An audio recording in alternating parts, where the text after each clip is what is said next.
देखिए, अब इस मेथड को समझने के लिए हमने एक सवाल दिया है। इसमें ये लिखा है कि a factory manager reason to buy a machine for a certain operation in a production process. एक मैनेजर है जो चाहता है कि कुछ मशीन खरीदा जाए किसी प्रोसेस के लिए। Obtain one machine from each of the companies making such machines and puts 3 men, each of whom works 1 day on each of 4 machines on a random order. The resulting units are given as follows. ये machine का दिया गया है और ये worker का column दिया गया है. Discuss the significance of variation of production among the different types of machines and among the workers.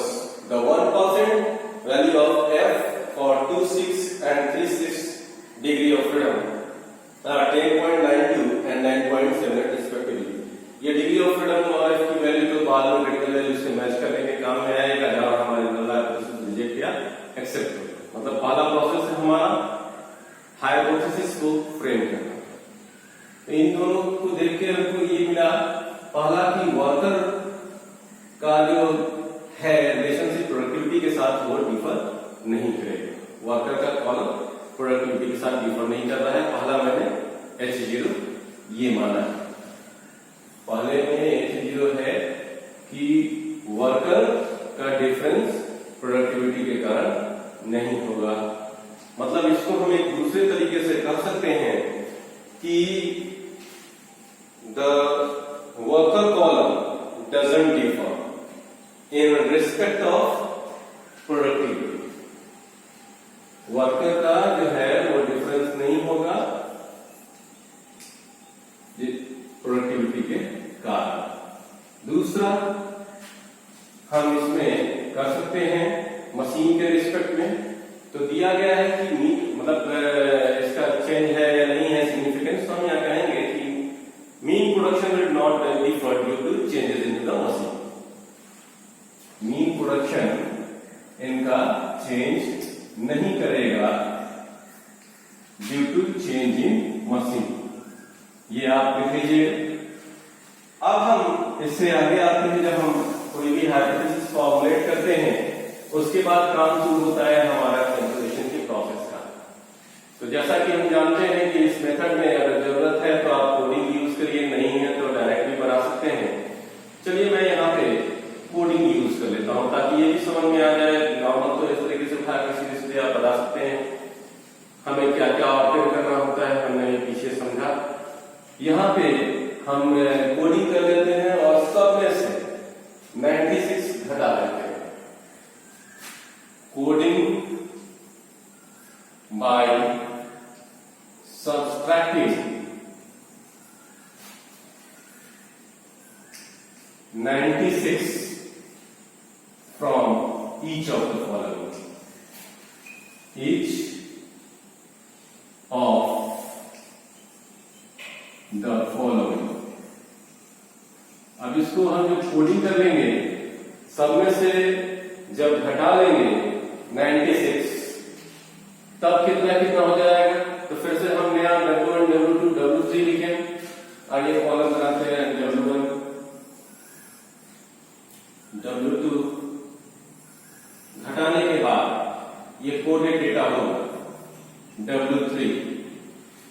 अब W1 W2 W3 के लिए जब बात करने चले तो अगर इसमें से 96 घटेगा तो कितना होगा। 92 माइनस 96 इक्वल्स टू -4।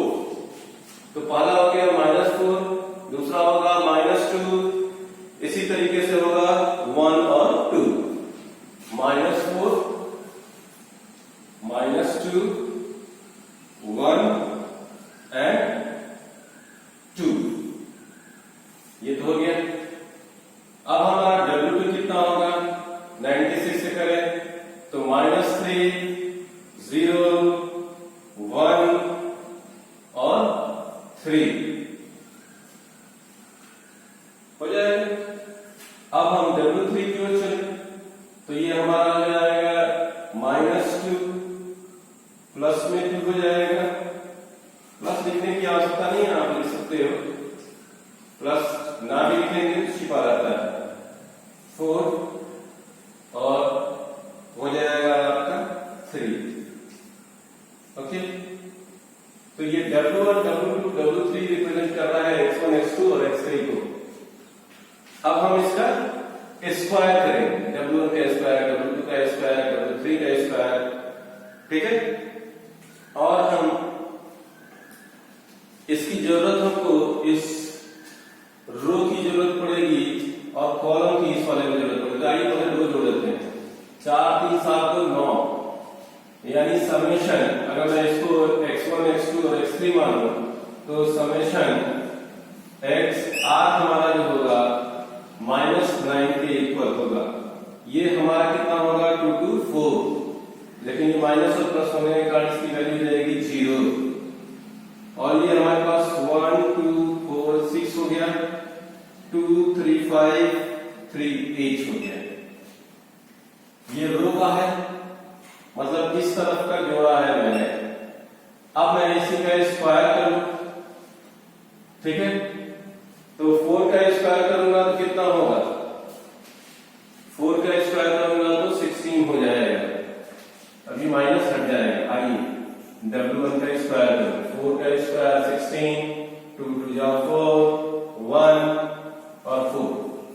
ओके, अब मैं फिर W2 का स्क्वायर करूं, वर्कमैन जो सेकंड ऑर्डर का दिया गया है उसका स्क्वायर करूं तो 9 0 1 और 9।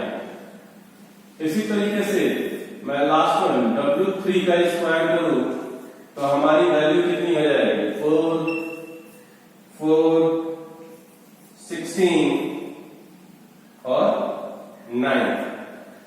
अब ये रो का हो गया, तो मुझे अब इसके आगे फिर चलना है। रो के स्क्वायर को देखा जाए, अगर जोड़ा जाए तो कितना हो जाएगा, तो रो के स्क्वायर को जोड़ेंगे तो 16 और 25 4 29, यानी यहां है अगर समेशन x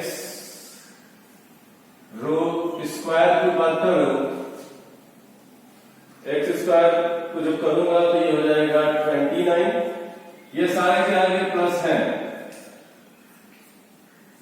ये हो जाएगा 8 और ये हो जाएगा आपके पास 1 2 18 हो गया। ये हो जाएगा 4 9 13 और 9 13 और 9 22। तो हमारे पास रो भी आ गया, कॉलम भी आ गया। ये किस काम में आएगा, तो इसका काम तो शुरू हो चुका है। इसका काम आएगा, पहला काम होता है हमारा क्या निकालने का, पहला काम होता है हमारा करेक्शन फैक्टर निकालने का, जिसका फॉर्मूला होता है t square divided by n। t square का मतलब क्या होता है, तो t स्क्वायर का मतलब होता है कि जो समेशन x है उसके सम का स्क्वायर, यानी अब समेशन x कितना हो जाएगा,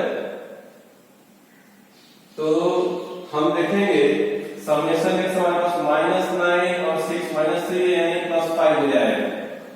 समेशन x की वैल्यू हमारे पास आ जाएगी पॉजिटिव में 5, ठीक है, क्योंकि ये 14 हो गया, 9 हो गया, यानी 9 5 14, 5 का स्क्वायर, 5 का स्क्वायर डिवाइड बाई n तो हो गया 25 डिवाइड बाई n हमारे पास कितना हो गया, तो देखिए 4 के हिसाब से 3 कॉलम दिए गए हैं, पहला दूसरा तीसरा, वेरिएबल हमारे पास हो गए 12।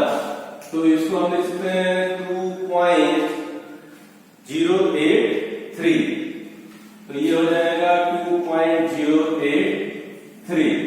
एक की तो वैल्यू आ गई, करेक्शन फैक्टर आ गया। अब इससे आगे चलेंगे तो हमको क्या निकालना होगा, करेक्शन फैक्टर के बाद हम निकालेंगे टोटल सम ऑफ स्क्वायर्स। तो total sum of square x1 का स्क्वायर, x2 का स्क्वायर और x3 का स्क्वायर।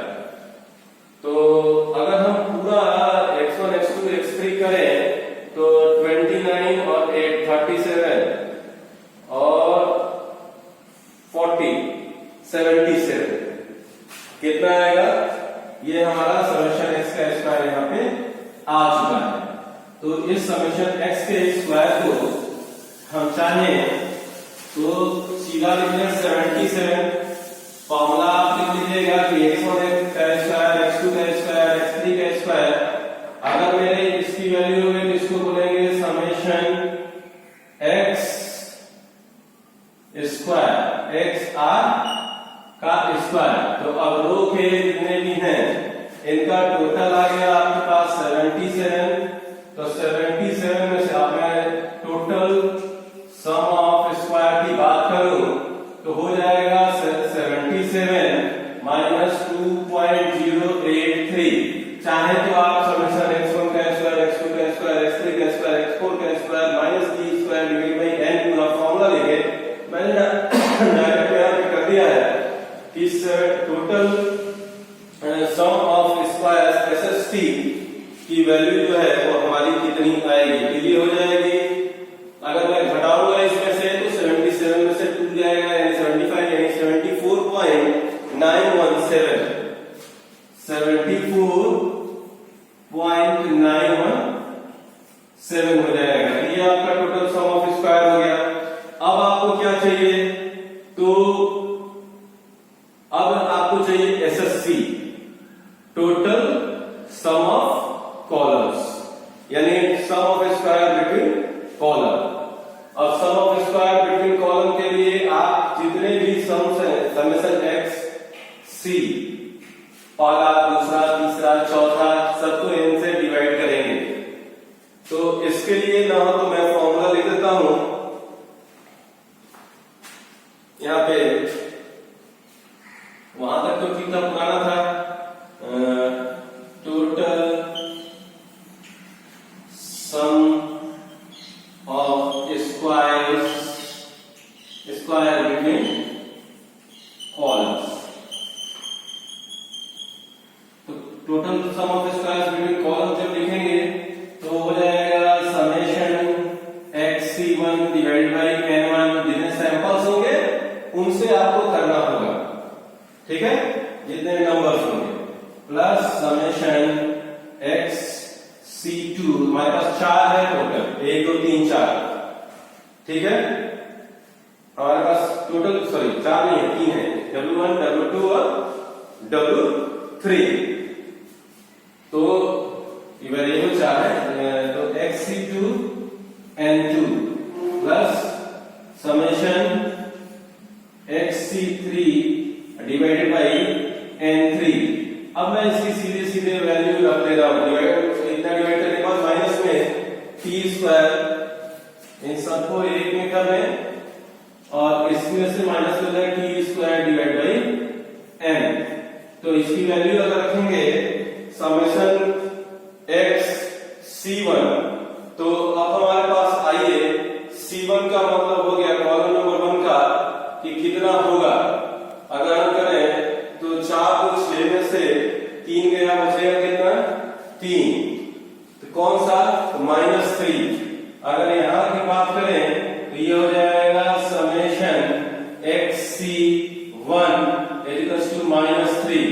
तो मैंने इसी वैल्यू को यहां पे रख दिया -3 और ये सब में से 4 भाग देंगे, 1 2 3 4, n कितने हो जाएंगे आपके पास, 4।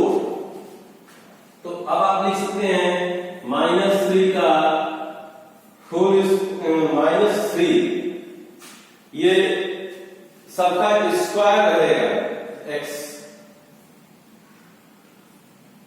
ठीक है। तो -3 का square divide by 4, summation x(c1) square summation x(c2) square summation x3 square. और इसी के साथ फिर प्लस में लिखेंगे, अब दूसरे वाले का सम करें W2 का, यानी वर्कमेंट नंबर 2 का, तो समेशन x(c2) जब करेंगे तो ये हो जाएगा 1, प्लस में 1 आ जाएगा, तो यहां पे 1 का स्क्वायर लिख देंगे और डिवाइड बाई 4 कर देंगे। प्लस में अब तीसरे कॉलम का देखने चले तो हमारे पास हो जाएगा 7, प्लस में समेशन x(c3) हो जाएगा 7 के इक्वल में प्लस में, तो यहां हो जाएगा 7 स्क्वायर डिवाइडेड बाई 4 और t स्क्वायर माइनस n में सीधे वैल्यू रख दे रहा हूं 2.083। अब इससे जब इसकी वैल्यू आगे बढ़ाते हैं तो हो जाएगा 9 1/4 तो है ही सब में 9 प्लस 1 10 और 7 7 जा 49, यानी हो जाएगा आपके पास 59 डिवाइड बाई 4 59 इक्वल्स टू हम लिख रहे हैं 59 divided by 4 minus 2.083 equals to अब 59 अपॉन 4 की वैल्यू हो जाएगी 14.75। अब 14.75 माइनस 2.083, तो अगर हम इसमें से 2.083 घटाएंगे तो हो जाएगा 12.667, तो ये वैल्यू हो जाएगी 12.667। अब हमारे 3 चीज निकल गए, total sum of square, correction factor और यहां sum of square between the column. अभी हमारा रो बाकी है, ठीक है। इसके लिए डिग्री ऑफ फ्रीडम कॉलम का कितना होगा, तो कॉलम के लिए डिग्री ऑफ फ्रीडम भी हम नहीं निकाल लेते हैं। तो डिग्री ऑफ फ्रीडम अगर कॉलम की बात करें, degree of freedom for column, तो कॉलम के लिए होता है C-1। तो कॉलम कितने हैं हमारे पास, 3 कॉलम हैं, 3 - 1, तो डिग्री ऑफ फ्रीडम हो जाएगा 2। अब हमें रो की बात करनी है, कॉलम का काम खत्म हो गया। अब हमको जानना है कि रो का क्या हिसाब है, ठीक है। तो रो के लिए हमारे पास जो फॉर्मूला होता है सम ऑफ स्क्वायर बिटवीन रोज, तो जितने स्क्वायर्स हैं उसका हम करें, ये जितने स्क्वायर्स दिए गए हैं इन सब का करें।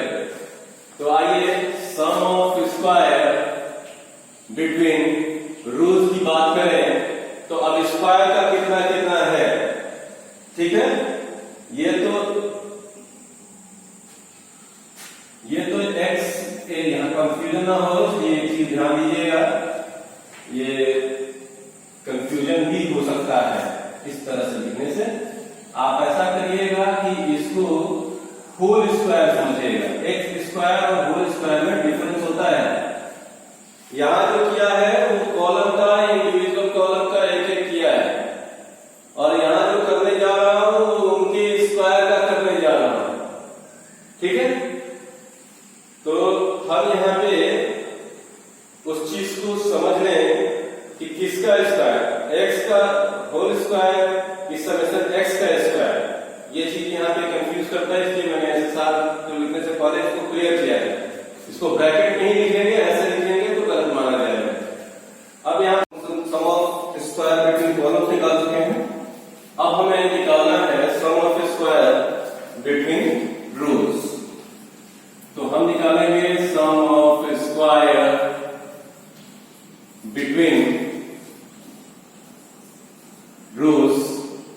तो बिटवीन रोज का फॉर्मूला अब हमारा रो के हिसाब से चलेगा, जैसे यहाँ समेशन xc1 का होल स्क्वायर लिखे हैं, तो यहाँ कॉलम नंबर 1 का स्क्वायर प्लस हमारा रो का स्क्वायर आएगा। तो यहाँ लिख सकते हैं समेशन xr1। अब हम इसका स्क्वायर कर सकते हैं डिवाइडेड बाय, अब यहाँ पे हमारा हो जाएगा nr1 plus summation xr2 whole square में कर दे रहा हूं, मैं जानबूझ के कर दे रहा हूं ताकि ये आपको मालूम चले कि समेशन xr है उसका मुझे स्क्वायर करना है, divided by nr2 plus summation, ये ले जाएंगे जितने रोज है हमारे पास 4 रोज है, समेशन xr3 डिवाइडेड का whole square divided by N R 3। N और आर थोड़ा ऊपर नीचे लिखिएगा, ऐसा नहीं कि एन और आर सामने लिखेंगे। N R 3 plus summation X R 4 whole square divided by N R 4। देखिए रोज तो हमारे 4 है, सबके डिनोमिनेटर में हम क्या लिख सकते हैं, 4 लिख सकते हैं। अब हमको लिखना क्या है, r1 का स्क्वायर, r1 यहाँ पे है, r2 ये है, r3 ये है, r4 ये है। r1 का स्क्वायर हो जाएगा आपके पास 9 का स्क्वायर, 9 का होल स्क्वायर डिवाइड बाई रोज कितने हो गए, 4 रोज आपके पास कितने हो जाएंगे, कॉलम हमारे पास 1 2 और 3 है, ठीक है, और रोज 1 2 3 4। तो हमारे पास रोज कितने हो जाएंगे, रोज हमारे पास कितने हो जाएंगे, रोज हमारे पास, कॉलम किसको बोलते हैं, रो किसको बोलते हैं, तो कॉलम ये है, रो इधर है, तो चलेंगे W1 W2 और W3 का समेशन है, यानी 3 रोज है, कॉलम 4 है और रोज 3 है। तो यहाँ पे अब हम क्या लिखेंगे, 3 प्लस में करेंगे 9 का हो गया, R2 हमारा 0 के बराबर है, 0 का whole square divide by 3 plus में करें तो 6 का square whole square divide by 3 plus एक लाइन यहाँ पे हमारी छुटी हुई है टी स्क्वायर माइनस एन को हमको माइनस करना होता है। यहां लिख सकते हैं कि T square minus T square divide by N, इसमें लिख सकते हैं हम यहाँ पे T square divide by N, ठीक है। तो सबकी वैल्यू हम लिख रहे हैं 9 का स्क्वायर डिवाइड बाई 3, 0 का square divided by whole square divide by 3 plus तीसरे नंबर पे हमारे पास कितना है, तो 6 का whole square divide by 3 plus 8 का whole square divided by 3 minus 2 point, मैं सीधे उसकी वैल्यू लिख रहा हूं 083। अब इसी को कर लिया 81 divided by 3 plus 0 divided by 3 plus 36 divided by 3 plus 64 divided by 3 minus 2.083।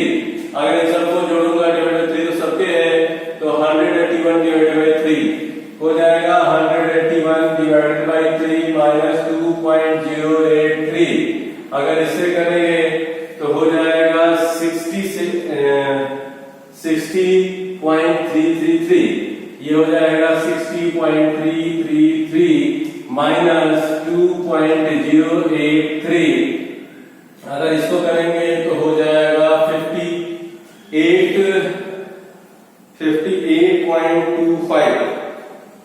58.500, तो हो जाएगा 58.25। ये 83 है या 85 है, 24 125, ये 83, ठीक है। तो ये आ गया आपके पास 25 के अप्रॉक्स आया।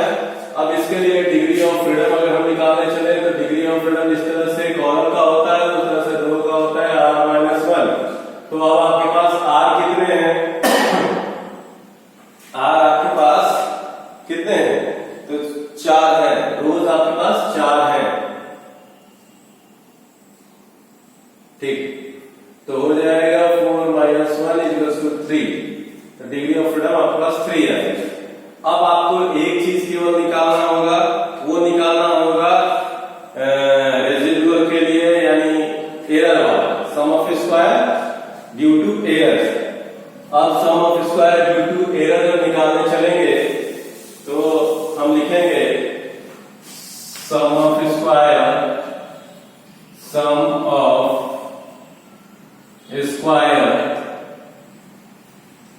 Due to error equals to हम लिख सकते हैं कि sum of square is equals two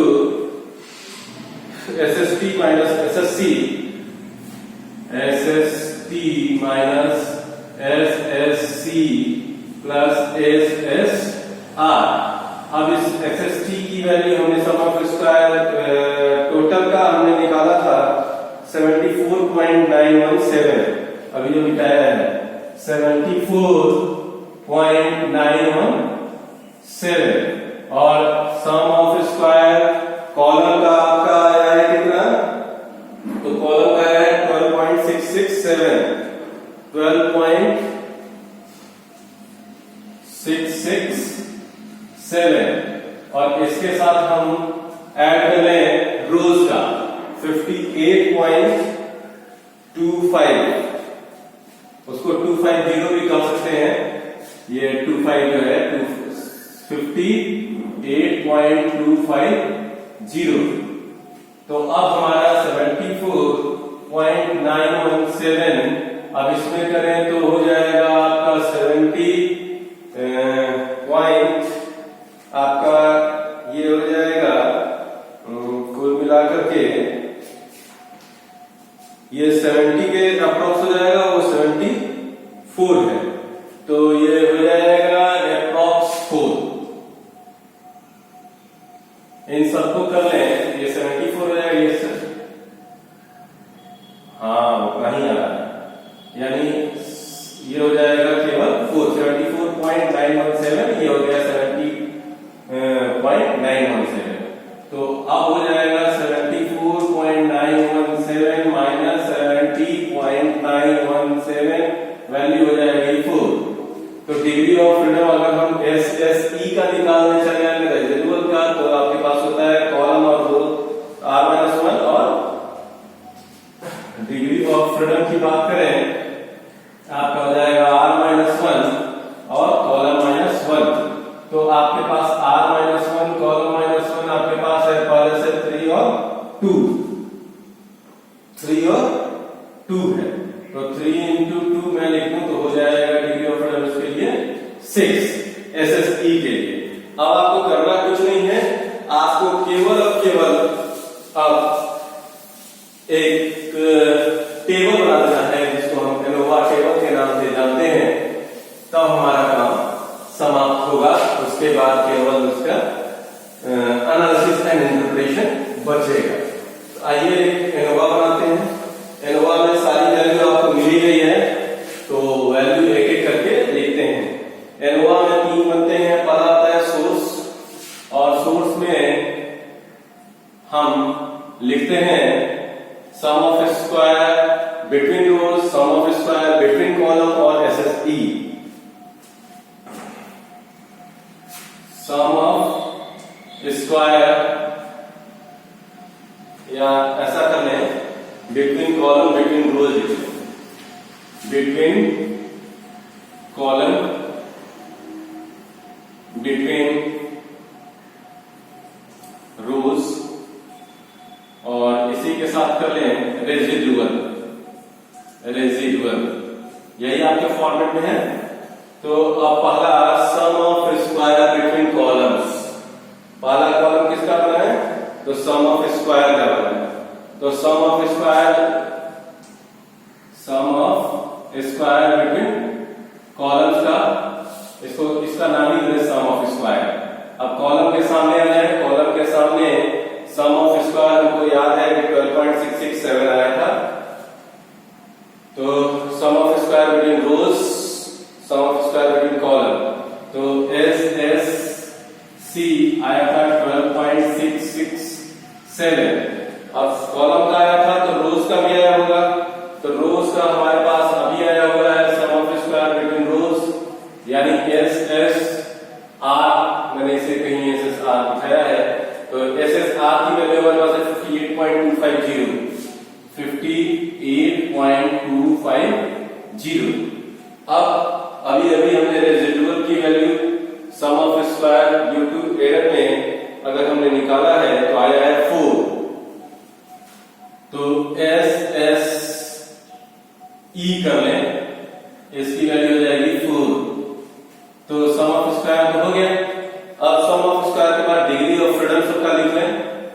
degree of freedom पहले वाले का, कॉलम वाले का आया था 2, रो का आया था 3 और इसका आया था 6।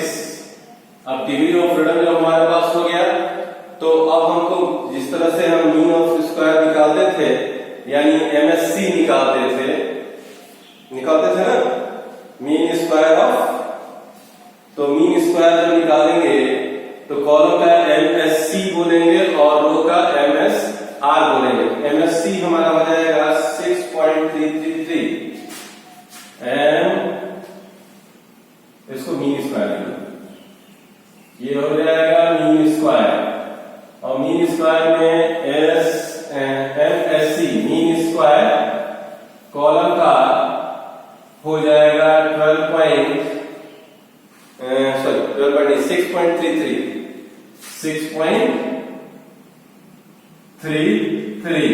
कैसे आया? इससे हमने डिवाइड किया तो 12.667 डिवाइड बाई 2 तो 663 हो गया। अगर रो का निकालने चले तो हो जाएगा 19.42। MSR 19.42। तो अब हम जब हमारे पास 2 हो गया तो MSE भी निकाल लें, तो MSE हमारे पास हो जाएगा 0.67। कॉलम रो सब हो गया। अब हमको केवल और केवल F रेशियो की जरूरत पड़ेगी। तो ये हम F रेशियो का कॉलम बना देते हैं। तो F रेशियो का कॉलम बनाएंगे तो हमारा हो जाएगा 6.33। पहले की बात करें F equals to 6.33 divided by 0.67। तो जब हम इससे करेंगे तो हो जाएगा 9.45, वैल्यू हो जाएगी 9.45। F का रेशियो 1 आ गया। और दूसरा फिर अगर हम करने चले तो हमारे पास वैल्यू आ जाएगी F इक्वल्स टू, हमारे पास हमेशा होता है higher to lower, 19.42 divided by 0.67। तो 0.67 से 19.42 को भाग देंगे तो हो जाएगा 29।